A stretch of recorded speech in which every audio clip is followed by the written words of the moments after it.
jërëjëf Mbaye ma lay gërëm di la sant di gërëm waa métro Dakar ñi nga xam tey egsi nañu fii sama biir kër pour interviewer ma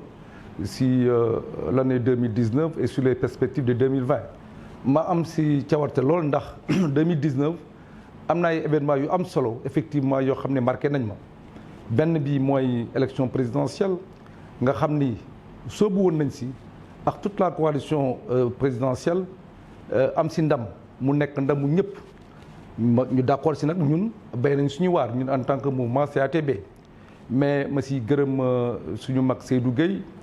suñu xarit Sidi Sam suñu tante Maimouna Ndoye Seck ñoom Eva Marie Coll Seck ñoom ñëpp ñu leen di gërëm di leen sant di fàttali ko tamit jàmbaar bi nga xam ni dëddu nañu muy Marième Anne mi nga xam ne aussi contribué woon na lu bu baax si élection présidentielle loolu nag mu nekk ndamu Médina yëpp parce que Médina gis ngeen li mu def ci élection bi beneen bi mooy nomination bi ma président def ma honneur bu mel noonu teg ma à la tête de la CDC après m'avoir mis pendant 5 ans à la tête de la direction générale des impôts et des domaines mu nekk lu rëy ci man mu nekk lu rëy aussi ci waa Médina ndax gis naa ni ñëpp kontaan nañ ci feete woon nañ ko loolu am na lu am solo la CDC nag xam naa dañ ci dellu ci waat ci biir waxtaan wi mu nekk institution boo xam ni lu rëy la ci biir dëkk bi ma kontaan ci lool di ci gërëm président de la république. waaw ni ma fàttalikoo sànq jàmbaar bu mel ni Marième Anne waroon naa ko fàttaliku Ousmane Tanor Dieng ak Amath Dansokho naroon naa ko def sax ci njeexitalu interview bi parce que ñooñu mënuma leen fàtte Ousmane Tanor et Dansokho c'est des personnages qui m'ont marqué par leur engagement politique. Leur amour de ce pays-là Amath Dansokho ku ma xam ku ne xam na ni dama nekkoon ci keppaaram tamit ñu daan diisoo saa su ne man ak moom mu nekk sama xarit nekk sama mentor ci yu bëri donc bi mu fi jógee lu ñu metti la lu metti Sénégal la ndax dafa am histoire boo xam ni daf ko dox ci biir Sénégal Ousmane Tanor nag ñun c'est notre aussi modèle dans l'administration d'abord je ne parle même pas de politique quelqu'un de rigoureux quelqu'un de travailleur qui aimait l'administration qui était un fonctionnaire dans l'âme ci ADNM la bokkoon donc ñun tamit bi mu fi jógee metti nañu lool waaye xam nañ ne yàlla ci mbaaxam mu ngi leen di teertu ci àjjana firdawsi waaw xam nga bàyyi nit 5 ans durant à la tête d'une institution man sama âme de démocrate sax daf ko xawul nangu man pour man nit bu defee 4 ans 5 ans war na mën a changer war nañ ko mën yóbbu feneen bu fekkee ne vraiment am na expertise bi ñu wax mën na ko doxal feneen man loolu laa gëm d'abord donc pendant 5 ans président Macky Sall bàyyi ma à la tête d'une administration aussi forte que la DGID loolu vraiment dama si am mbégte xam ni confiance moo lal loolu bi mu jëlee CDC aussi nga xam ni vraiment c'est une grande institution ñu bëri xamuñu ko dinañ ci dellu si waat sax ndax dinañ def communication là-dessus vraiment man amatuma woon lu may wax lu ma jaaxal la lu ma bettoon la waaye ma ko si gërëm di ko sant di si gërëm tous les Médinois nag parce que ñoom ma accompagné ñoo ma dooleel ba nga xam ni président am confiance boobu si man donc CDC nee naa dinañ ci dellu si waat waaye ma xamal leen rek ne loo xam ne la lu am solo la si dëkk bi aujourd'hui nous sommes dans le logement social par exemple damay joxe exemple am na secteur yu bëri yoo xam ne ñu ngi si biir waaye si mbirum logement social xam ngeen ni CDC dina si bay waaram bu baax a baax a baax am nañ si ay perspectives am nañ si ay stratégies yoo xam ne ñu ngi koy teg en place ak yeneen si hôpitaux yi ñu ngi si pétrole bi ñu ngi si électricité bi ñu ngi si wax naa leen centrale de Bokhol ñun ñu ngi si biir wax naa leen ni Air Sénégal ñu ngi si biir Senelec CDC mi ngi si biir donc loolu yëpp ay secteurs yoo xam ne ñu ngi siy dugg ngir intérêt général ngir intérêt askan wi ngir intérêt waa Sénégal def naa loolu rek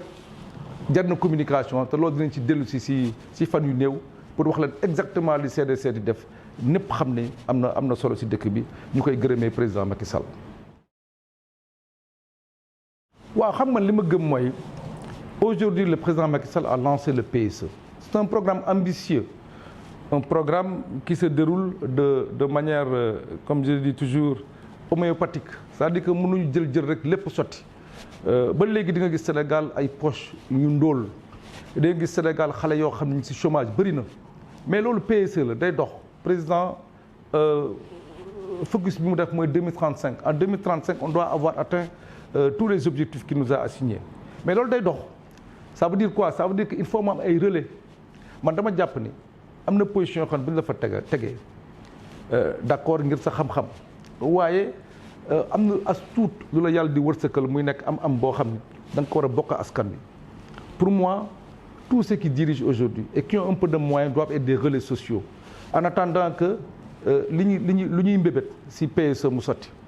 donc man noonu laa jàppee sama bopp lépp lu ma am bokk askan wi def naa loolu moo tax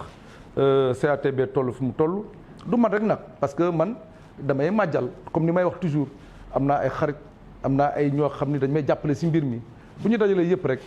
jox ko waa Médina parce que quand même problème yu bëri nañu foofu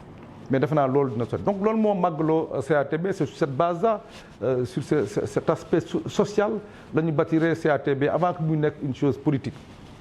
boo xoolee CATB nit ñi dañ dem ba nekk ay mbokk ay xarit di demalante anniversaire bu jotee ñëpp a koy souhaitante ngénte bu amee ñëppay dajaloo dem si bu dëj amee ñëpp bokk naqar bi defe naa loolu moo ëpp solo ñun li ñuy def yenn saa yi ñu ci am xaj ak seen yenn saa yi dinañ dimbali ñoo xam ni bokkuñ sax CATB bi ñu defee suñu premier gala bi am tuuti moyen mais ñu bëri lañu jàppale ñoo xam ni bokkuñu CATB yenn saa yi sax day indi problème parce que da nga gis waa CATB yu xultu ne pourquoi ñuy dimbali ay nit ñoo xam ne ànduñoo ñun ma ne leen ñun li ñu ñor mooy Médina et les Médinois loolu moo am solo li des amul solo donc loolu dinañu wéy di ko def sur le plan politique aussi loolu jur na ay victoire je pense que comme je l'ai dit nous avons beaucoup contribué à la victoire du camp du président au niveau de la Médina loolu kenn du ko naatable léegi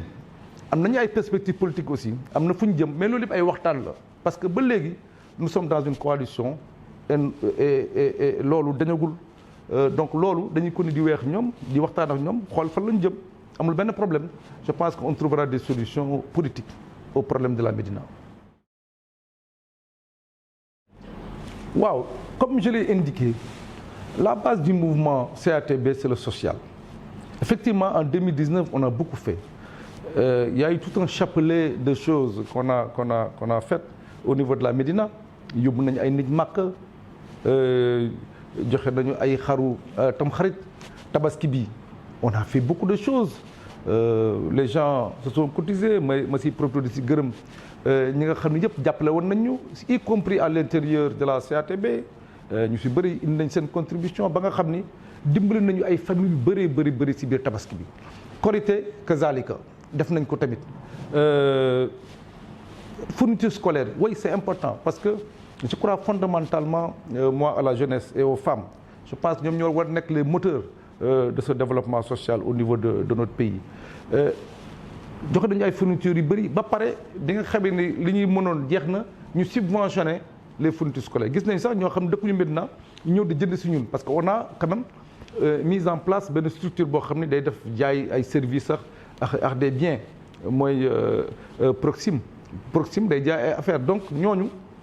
dañ leen subventionner ba nga xam ni mën nañu joxe fournitures yi à bas prix loolu yëpp loo xam dañ koy wéyal la rek et en 2020 on va refaire le gala parce que gala bi ni ñu ko tuddee c'est le gala de la solidarité mooy lépp lu si jógee dañ ko war a delloo askan wi cette année l'objectif du gala c'est la création d'un fonds d'investissement c'est-à-dire que dañuy créer benn genre fonds boo xam ni xale yi ku si am projet mën nga fa ñëw indi projet ñu étudier ko parce que y aura à côté un incubateur mooy loo xam ni si gàttal day encadrer xale yi seen projet étudier leen seen projet donc loolu bu ñu ko amee financer ko xale yi mën a jublu si liggéey bi nga xam ne moom la ñu bëgg je pense que 2020 loolu mooy suñu objectif principal mais du tere ñu wéyal li nga xam doon nañ ko def 2019. vous me donnez l'opportunité effectivement à la fin de cette année me souhaiter lever les meilleurs d'abord au président de la République le président Macky Sall di ko souhaiter une très bonne année de jàmm année de paix pour le Sénégal di ko ñaanal mbébét yi mu am yëpp si Sénégal mu antu di ko ñaanal njabootam di souhaiter une très bonne année ou une très bonne santé à nos chefs religieux et à nos chefs coutumiers. Je pense que c'est important parce que ñooñu bu ñu amee jàmm rek ñun ñu am jàmm. ngeen may ma nag ma remercier Médinois yi ba pare si liñ may jàppale mu leen remercier ba pare souhaiter leen aussi vraiment une très bonne année 2020 di ko souhaiter particulièrement à mes grands frères ñoom Seydou Gueye sama xarit Sidi Sam ñoom Pape Abdoulaye Seck ñoom Eva Marie Coll ñoom ñëpp ñu nekk nit ñu baax ñoo xam ñooy liggéey doo biir Médina di ko souhaiter sax le premier magistrat de cette ville. gis naa keroog bërki démb mu may sànni tuuti xeer waaye xam naa ni moom xam na ni man xam naa ne xelam dajul ne man yàqkat la loolu xam na ko xam naa ni politique la du leneen ñu koy souhaiter aussi une très bonne année avec toute l'équipe municipale. di ko souhaiter aussi à tous les Sénégalais di leen ñaanal at mu jàmm ati 2020 bu nekk naataange.